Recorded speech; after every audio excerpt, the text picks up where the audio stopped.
I'm not gonna say it, Tony. If you don't say it, I'm never letting you go. I can't say it. I refuse. It goes against everything I believe in. Better get comfortable then, because I've got enough food and water down here to keep you for years.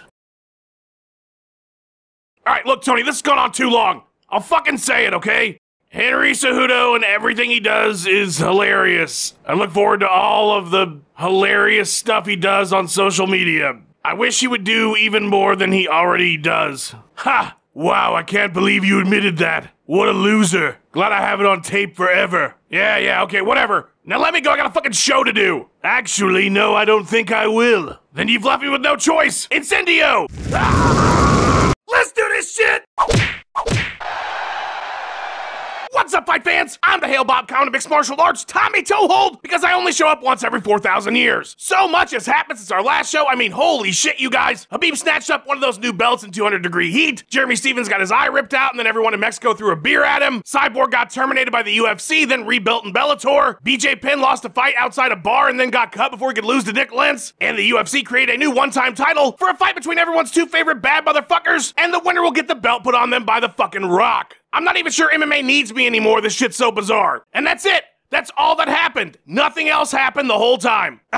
You dumb son of a bitch! You forgot about the biggest thing that happened while you were sitting on your lazy ass doing jack shit! Stone Cold Stipe got his damn belt back. Tommy, you suck. Straight simple. I'm coming to your house, and I'm gonna stun your ass in front of your family, then take all your beer. Heavyweights, you're all on notice as of today. I'm fixing to stomp a mud hole in each and every one of your asses, and there ain't a damn thing you can do about it. I'll beat Francis's ass again. I'll beat DC's ass again. I'll beat John Jones' skinny ass. Brock Lesnar, don't piss me off, son. I'll have your gigantic ass breakdancing all around the cage like you're a b-boy on crack. Everybody in the company, you're all on Stone Cold Stipe's list. So when you see the PCS, that means your ass is mine. I told you before, I am the greatest heavyweight champion of all time. You can beat me up, you can make me bleed, but you're never gonna break me, and that's the bottom line. That said, old Stone Cold Stipe's having some eye issues, courtesy of my good friend Champ Huge Balls, so it looks like I'm on the shelf till at least 2020. But believe you and me, in the meantime, I'll be raising hell, drinking Stipe Wisers, and interrupting your show to deal out Stone Cold Stipe stunners. Also, I might have a hemorrhage sandwich. And when I get healthy, if you want to go one more time, DC, all you gotta do is show up and get this boot in your ass. And that's the bottom line, because Stone Cold Stipe said so. Okay, Stipe. Okay, bud. Get healthy. I'll see you in 2020. Thug Rose! Somebody talking about eye injuries? Jeremy Stevens! Are you alright after what happened in UFC Mexico? Oh yeah, man, I'm fucking great. Should be good to go in 3 weeks to fight Yair again. Gonna kick his karate bullshit backwards elbow throwing ass all over Boston. The real hardest hitting 145er. When I knock people out, they don't fucking move. Do you have any ill will towards Yair about how he handled what happened? Yeah, don't fucking start shit with me because you caused my eye to spasm shut with your karate chop. If that was me, I would have said, hey man, I'm sorry for ruining the fight. Not get mad at someone else because my karate shit didn't work right. Yair, I'm still in Mexico City, man. I haven't left. If you want to do this thing before Boston, it's no problem. I'm just gonna be roaming the streets because that's where I'm from. I didn't learn to fight in some family-friendly discount dojo in a strip mall. Come get wrecked. Donde están your balls? Hardest hitting 145er. Who the fuck was that? That was Jeremy Stevens, Connor. Fuck Jeremy Stevens. Fuck Habib. Fuck Tony. Fuck Justin Gaethje. Fuck Bad Boy Records as a staff record label and as a motherfucking crew. Big time talk guy. That is all you are out of your mouth. Is #1 bullshit always. Shut your fucking mouth when you're talking to the king of this game. How am I supposed to say words to you if my mouth is closed? That's not a problem a god must concern himself with. Hey McNuggets. Nobody gives a shit about you anymore, bro. You're old news like Candy Crush Saga. Everybody moved on to Simpsons Tap Out. That's me, except you don't gotta pay to play. El Kukui plays your ass, just like a saxophone. Kenny G Solo. Yeah, you guys know what I'm talking about. Tiramisu, keep that belt shined up for me. Gonna put it on the wall in my bathroom. Look at it every time I take a shit, which is once a year, because I'm not full of it like you two. I'm the real deal like 1-800-COLLECT. Neither one of you been playing baseball with Barry Bonds upside down while balancing a pizza box on your feet. So don't talk to me about Pokemon Go. Tony Ferguson's the type of guy to read the novelization of a movie and then never watch the movie. Make the fuck are you on about? Shut your fucking mouth. I keep hearing that game has passed me. Connor has let that game slip from him. Connor is out of the picture now. Motherfuckers, I'm the last boss of this shit whether I have the belt or not. Every one of yous needs me, and when I'm gone, you're all gonna wish I was here to carry yous. I don't give a fuck if you two fight each other first. I don't give a fuck if Khabib has the belt or not. I will get my rematch with Khabib, because Rocky 3 cannot end in the middle of the movie. I am in Russia right now, talking with Vladimir Putin about setting up a rematch at Red Square. It'll be the biggest event in the history of sports. 200,000 Russians screaming you will die in their native tongue. Taumrish. Taumrish. Taumrish. This is #1 bullshit. Why would they be saying that to me? I am Russian hero. They would be saying that to you. Taumrish. There will be no rematch. I fight Tony Ferguson, the real top contender, #1 guy. Then I fight GSP at lightweight, then I retire 30-0. Greatest big time champion that ever lived. Then I will send you location, come to Dagestan, and we can finish what we start after UFC 229. Bring Dylan Dennis and young clone you Gallagher for Smish. Alright, how about this? All three of you and Justin Gaethje fight each other at the same time. Last man standing is the lightweight champion. Then at the end, a huge brawl between Conor and Khabib's team results in everyone getting suspended for 2 years. And you guys finally run it back in 2023 on a yacht in international waters. Losers go down with the ship. I accept these terms. Yes, I'm okay with this as well. Canned tuna. Alright then. Hey, is somebody talking about the lightweight title? I'm the greatest lightweight champion of all time, BJP.com. Woo! BJ, are you okay, man? I've never been better, Tommy. The UFC just released me from my contract. Now I'm free to fight anywhere. I've been sparring every day at the bar. I feel stronger than ever. I got bar cardio. BJP.com. Woo! BJ, that video of you getting hit was very disturbing. Fans are worried about you with all these recent troubles. I'm totally fine. I wish they would have shown the entire video. I was trying to give him a hug, and that's when he decided to hit me, and I was like, no, bro, let's just do hugs. And I was like, BJP.com, woo! And he kept hitting me, so I thought, well, I have a fight coming up with Nick Lentz. I might as well get in some sparring. So that was what the second video was. But, you know, it's all good. This is just something that happens when you're BJP.com, woo. Just take care of yourself, please, BJ. And I know you want to fight still, and I respect that. But as a fan and as someone concerned about your well-being, I hope there's not any promotion thinking about hiring you at the moment. We just signed BJ to a 7-fight deal. He's fighting Fedor next week. God damn it, Scott. We're just putting on the fights the fans want to see. Nobody wants to see Fedor versus BJ Penn. I bet at some point fans did. That's good enough for me. I don't know, Scott. That seems like a freak show fight. Oh, so when Pride runs Big Nog against Bob Sapp, or Fedor against that giant Brazilian guy, everyone loves it and thinks it's the greatest thing ever. But when I do it in Bellator, we're ruining the sport. We've got a ton of really great up-and-coming talent that are the future stars of this sport. What's wrong with a little fun every once in a while? We just signed Cyborg. She's going to be doing a fight with Julia Budd. How did that all come about, by the way? How'd you get Cyborg to sign on with you guys? Well, it all happened the day that the UFC let her go. All right, Chris, since you don't want to fight Amanda Nunes again, it looks like your mission's complete. No hard feelings. But I want to fight Amanda Nunes again. I even made a shirt that says Amanda Nunes versus Chris Cyborg with a 2 to indicate a rematch. That is my new prime directive. Nah, it's not. Look, it's okay, I get it. You're a learning machine, and over time, you've understood fear, and now you don't want to fight Amanda Nunes. I would never subject you to that, Chris, if you don't want that fight. I want that fight. You don't have to pretend to save face. It's okay, Cyborg. Nobody's gonna judge you. Dana White, I want to fight Amanda Nunes again. Give me Amanda Nunes. Everything's gonna be okay, Chris. I'm gonna take care of everything. I know as a T-800 you can't self-terminate, and even though it hurts me to do this, I'll terminate you, Chris. I'll do it for you. I don't want to be terminated. I want to fight Amanda Nunes. You don't have to worry about anything anymore, Chris. I'm releasing you completely from your contract, and we won't even attempt to match it if anyone wants you, so you don't have to fight Amanda. But that will only decrease my market value. Goodbye, Chris. Thank you for teaching me that robots are people. Do not terminate me. I want to fight Amanda Nunes again.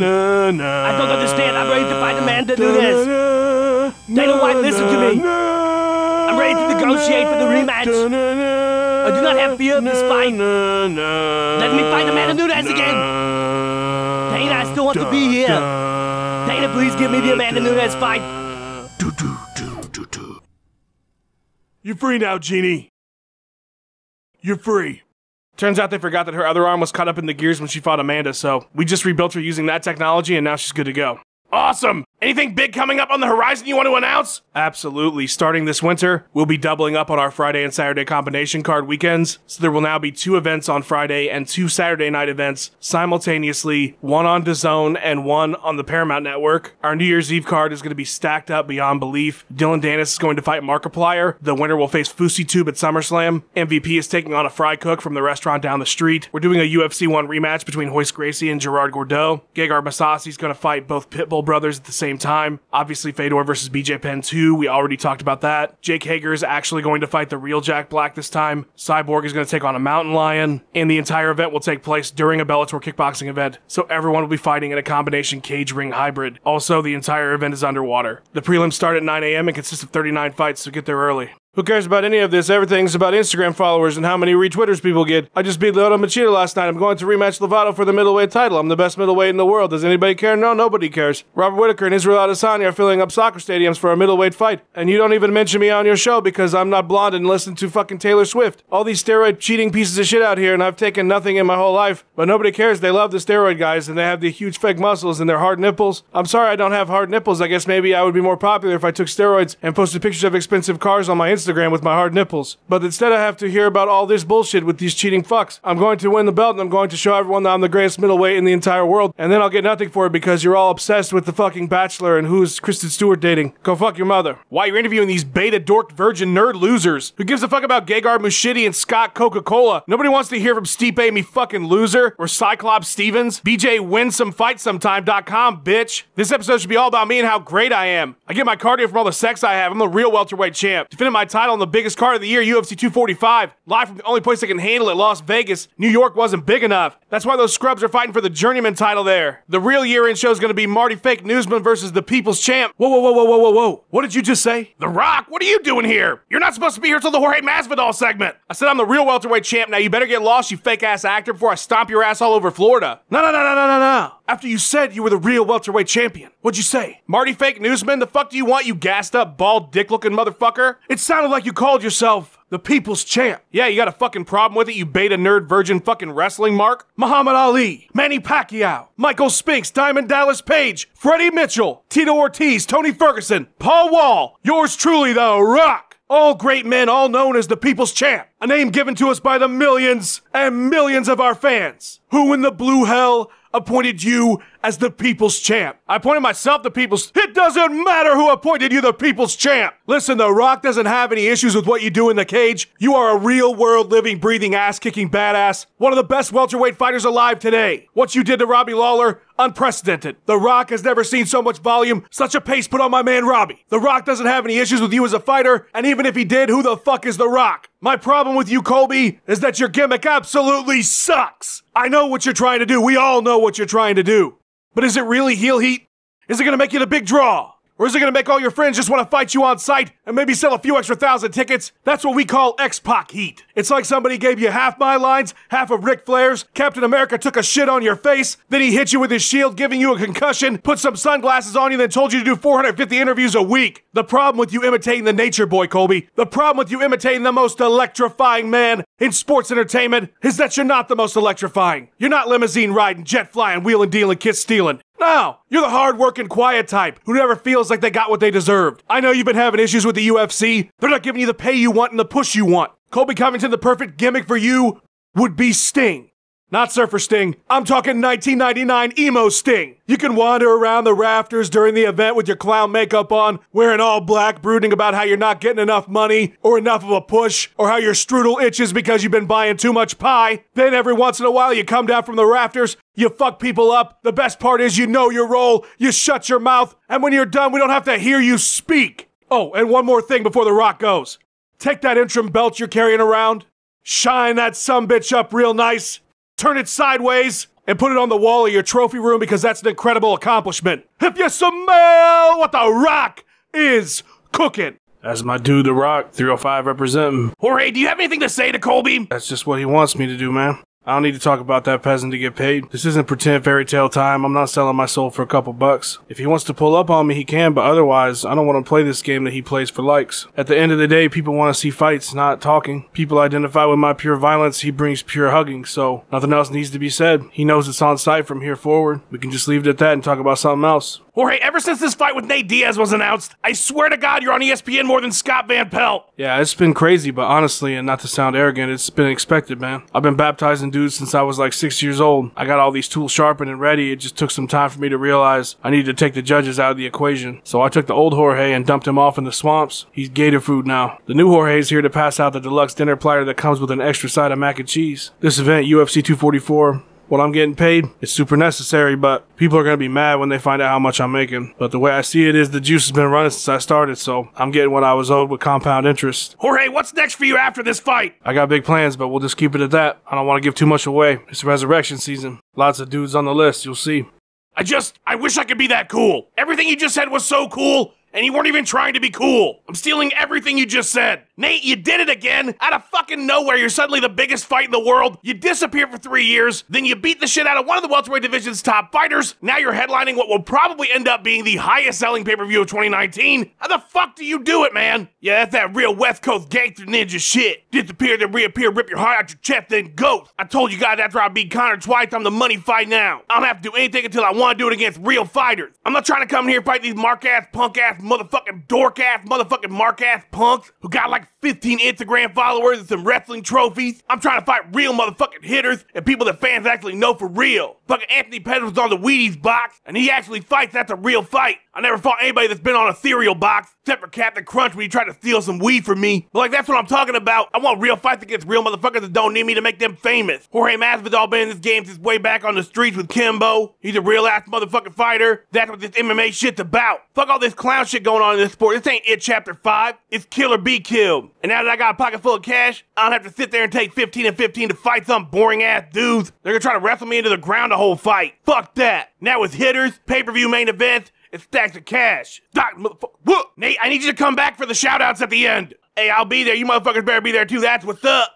Fight fans, we finally did it. We finally hit 100,000 subscribers. I can't fucking believe it. I feel like it was at 99,000 the last 24 months. It only took us 7.5 years and well over 1,000 videos. What a crazy ass fucking run it's been. And sure, the channel's been fully demonetized for like 2 years now, but that doesn't matter. What matters is I'm still here. And you know what? I've been sucking ass lately with getting content out. I mean, I've just been the fucking worst. But no matter what, you guys are still here. You're still watching. I don't know what that says about our fucked up relationship, but I appreciate it. I can't even begin to explain how fucking awesome and crazy it is that we hit this milestone. Because all bullshit aside, we did it, and nobody can take that away from us. I mean, they can unsubscribe, but we hit it at one point. And I never thought in a million years this channel would get 100 subscribers when I started. I honestly can't believe I've been able to do this for as long as I have. Remember when I was on TV for a couple years? They let me on fucking television. That's because of you guys. Everything I have, I owe to all of you. And as you can tell, I didn't write this out because it doesn't make a lot of sense. But I just want to say thank you. Thank you from the bottom of my fucked up cartoon heart. And you know what? As insane as it sounds, I cannot wait to celebrate 200,000 subscribers with you guys. I know that sounds absolutely fucking nuts, and it probably is, but that's what got me here in the first place, and that's how I'm gonna keep doing it. Even at times when I'm not as active as I want to be on this channel, I will never abandon Ttths, and the fact that you've all stuck around means the world to me. Alright, enough of me blabbering on. Thank you, fight fans! Nate, shout some motherfuckers out and let's go home! Oh, before I go though, these are the August shoutouts. I know. The September shoutouts will be coming tomorrow in another episode. I'm sure you think that that's bullshit that there will be another episode, but for real, there will be another episode. Hit it, Nate, I'm gonna go get drunk. Hey, real quick, shout out to all my August Patreon homies. Lawrence Ward for buying that old TV off me. Eric Marco for reminding me the importance of windshield wipers. Galgamort the Destroyer for being the definition of a hitter. James Wee for giving me his copy of Knights of the Old Republic. Craig Shidlow for not making fun of my opinions on Peanuts. Risk 2 for always reminding me to wear my seatbelt. Nicole P for getting me out of debt. Jason Pittman for his lawn care tips. Bill Long for giving me his Netflix password. Daniel Paxton for helping me find that buried treasure. Spencer Gallen for taking the wheel while I use the heater. Tebow82, this motherfucker fixed my air conditioner for free. Miri Miramore for being magical as fuck. Ellis Lyden for having a cool-ass signature. The motherfucker Keith Parker, he's the king of Connect 4. Steven Swan for telling me what I need to hear about my tennis game. Lucky McKay for giving me the code to Mike Tyson's Punch-Out. Ace Hot Air Balloon Pilot Tanya S. Chris Slade for taking me onto the client. He knows I didn't do that shit. Johnny Johnson for sharing his egg farm revenue with me. Bert Stapelkovich for getting me to departures on time. Johan Peterson, this dude makes a fire-ass desk. Clint Boyd had a great time at your wedding. Eddie Roberts for always letting me leave my shift early at Waffle House. Raymond Vasquez for teaching me how to cancel my newspaper subscription. Guillermo Lizarraga for helping me manage my 401k. The truth-telling motherfucker on the block, Jacob Sida. Nick Roman for kicking it with me at the mall. Christopher Lepresti for not spinning the teacup ride too fast so I don't puke. Charlie Rock 129 for letting me borrow his Cell Saga DVDs. The homie Bernie Musatelli for helping me escape Canada. Brian Kennery for getting my tongue unstuck from that light pole when it was frozen. The Reams Niche for always keeping his volume at a reasonable level. Matt for being the banker in our Monopoly games. The inventor of rectangular TV, Shecky Palermo. Brennan and Shayna McGraw Yaga, they make the most fire-ass tomato soup. Badass event organizer Lee Downs. Jason McKee for owning Turtles 3 on VHS. World-renowned shoemaker William Macon. JR for writing my speech when I ran for class president. Danny Aiello Jr. for always tailoring my black t-shirt. Jack Sparrow for finding a dead man's chest. James Savage, Vegeta, Goku, Super Saiyan motherfucker. Giancarlos Caballero for always taking his shoes off before he comes in the house. Lou Velvet for warning me about the ninja that was hiding in my basement. Dan Harris for not being a werewolf. Hardjock Jagpaw for always being a medic in Overwatch. Lee Bishop for sailing 6 of the 7 seas. Ted Volkman for running a badass pumpkin patch. And BK for just using their initials. Names are just weird ass sounds we made up when you think about it, motherfucker. What?